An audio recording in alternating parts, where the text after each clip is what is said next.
அண்மை செய்தியாக பார்த்துடுகிறோம். வால்பாறை எம்எல்ஏ அமுல் கந்தசாமி காலமானார். தனது 60வது வயதில் அவர் காலமானார். அந்த அண்மை செய்தியை பார்த்து வருகிறோம். உடல்நலக் குறைவால் 2 மாதங்களாக சிகிச்சை பெற்று வந்த நிலையில் வால்பாறை எம்எல்ஏ அமுல் கந்தசாமி காலமானார். வால்பாறை தொகுதி அதிமுக எம்எல்ஏ அமுல் கந்தசாமி காலமானார். தனது 60வது வயதில் அவர் காலமானார். அந்த அண்மை செய்தியை பார்த்து வருகிறோம். இவர்களோடு இணைகிறார் எமது செய்தியாளர் அருண். வணக்கம். அவர் காலமானதற்கு காரணம் என்ன? அது தொடர்பான விவரம். பிரியங்கா வணக்கம்.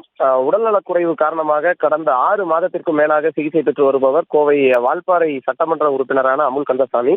கோவை மாவட்டம் அன்னூரை பூர்வீகமாக கொண்ட அவர் வால்பாறை தொகுதிக்கு கடந்த 2021ஆம் ஆண்டு நடைபெற்று முடிந்த சட்டமன்ற தேர்தலில் வெற்றி பெற்று அவர் அங்கு சட்டமன்ற உறுப்பினராக தற்போது பதவியில் இருந்து வருகிறார். கடந்த 6 மாத காலமாக அவர் உடல்நலக்குறைவு காரணமாக தனியார் மருத்துவமனைகளில் சிகிச்சை பெற்று வந்தார். இந்த நிலையில கடந்த 10 நாட்களுக்கு முன்பு கோவை ஆவாரம்பாளையம் பகுதியில் இருக்கக்கூடிய ராமகிருஷ்ணா மருத்துவமனையில் அவர் உள் நோயாளியாக அனுமதிக்கப்பட்டார்.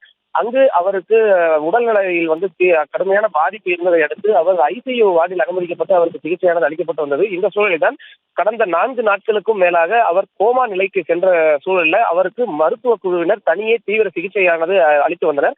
இந்த சூழல்ல இன்று காலை அவரது உடல்நிலை மோசமடைந்த சூழலில் தான் இன்று விமானம் மூலம் கோவை வந்த முன்னாள் முதலமைச்சரும் அதிமுக பொதுச் செயலாளருமான எடப்பாடி பழனிசாமி அவரை நேரில் மருத்துவமனைக்கு சென்று அவரை பார்வையிட்டதுடன் அவரது உறவினர்களுக்கு ஆறுதல் தெரிவித்து சென்றார்.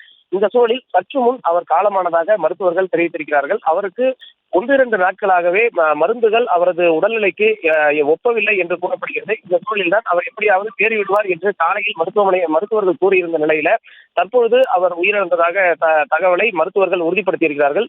அவர் உயிரிழந்திருக்கக்கூடிய நிலையில இன்னும் சிறிது நேரத்தில் அவரது உடலானது அன்னூர் பகுதியில் இருக்கக்கூடிய அவரது வீட்டிற்கு கொண்டு செல்லப்படுகிறது. அதற்கு முன்பாக கோவையில் இருக்கக்கூடிய அதிமுக மாவட்ட தலைமை அலுவலகமான இதய தெய்வ மாளிகைக்கு அவர் உடல் கொண்டு செல்லப்படலாம்.